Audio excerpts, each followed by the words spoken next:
Now there was once a time, and I pray that such a time will never come again, when the ruler of a kingdom distributed an edict that the old were nothing but a burden, and so all of the people who were old should be gotten rid of. The sooner, the better. And across the land, people actually hurried to comply. It was cruel, it was inhumane, it was devastating. And those who resisted did it silently and secretly.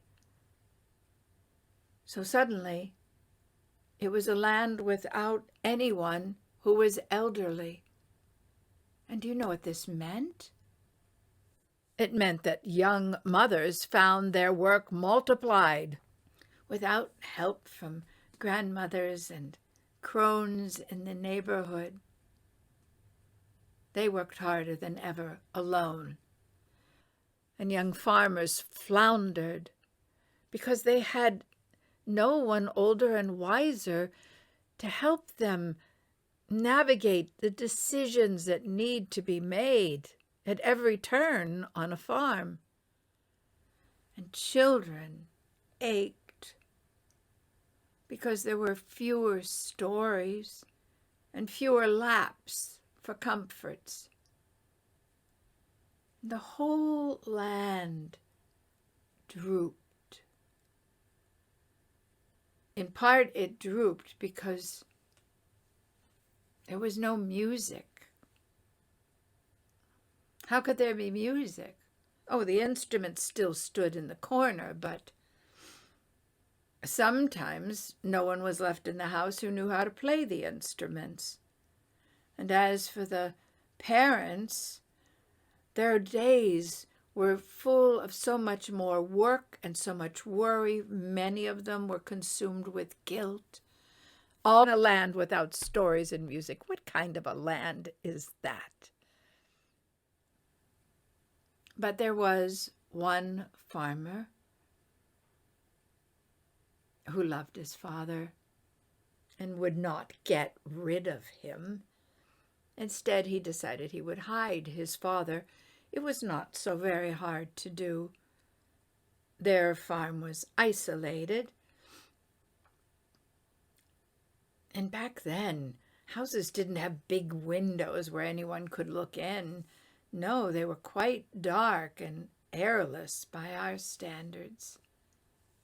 So the farmer would work during the day, and then in the evening, he and his father would sit by the fire.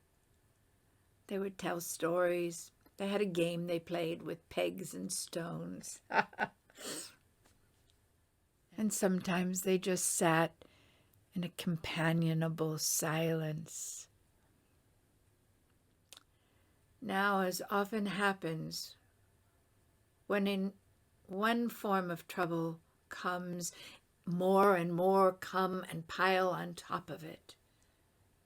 That year, when it came time for harvest, crop after crop after crop failed, and there was a famine. And the people were desperate for food, so they scraped their granaries. They consumed everything. And foolishly, short-sightedly, they consumed the seeds that would have been used for planting in the spring. Now the old man said to his son, I remember when I was a child, there was an old man who used to tell the story of what happened after a famine. So this is what you must do. It's almost spring. When the rains soften the earth in the spring, take the plough and go out and turn over the soil of the road that runs past our home." The young farmer thought this was a strange request, but he did as his father suggested. They waited till the soft spring rains came, and then when the earth was more pliable, he took his plough out into the road, and he turned over the soil. And within a week, here was some wheat sprouting, and rye. There was corn, and over here, suddenly, there were beans emerging from the earth. Oh, he put a piece of wood next to them so they'd have something to crawl on, and then he enclosed the entire area so no one would bring their wagon over it. It was a miracle. But his father said, "No, you see,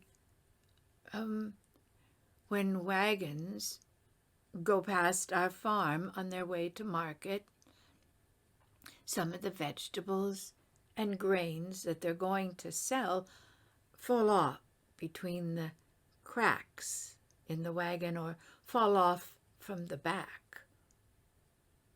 They were only waiting for the earth to warm and for you to till the earth.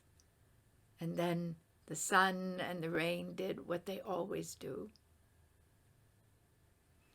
When people saw that the road in front of his house was sprouting new plants, well, someone told the king, and the king told everyone to dig up the road. And then he called the farmer to him. "How did you know this?" The young farmer said, "I did not know, but someone older and wiser than I knew." And the king trembled inside. Oh, he knew that his ignorance and arrogance had damaged his land.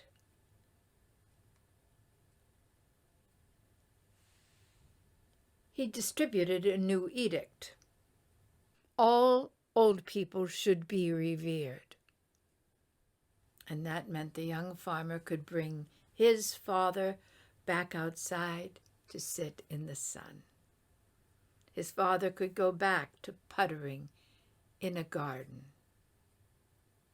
And as for the others, there were old people who came back who had been sent to another land to protect them. There were old people who had also been hidden. Well, the fear and worry were cut.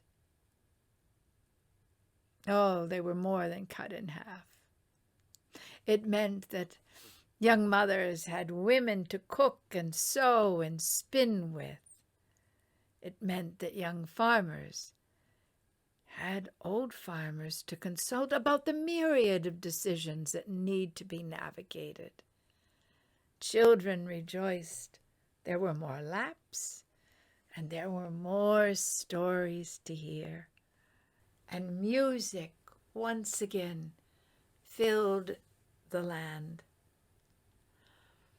The Chinese have a saying, whoever has an old person in their home has something precious, a jewel. May your life be rich with many older jewels.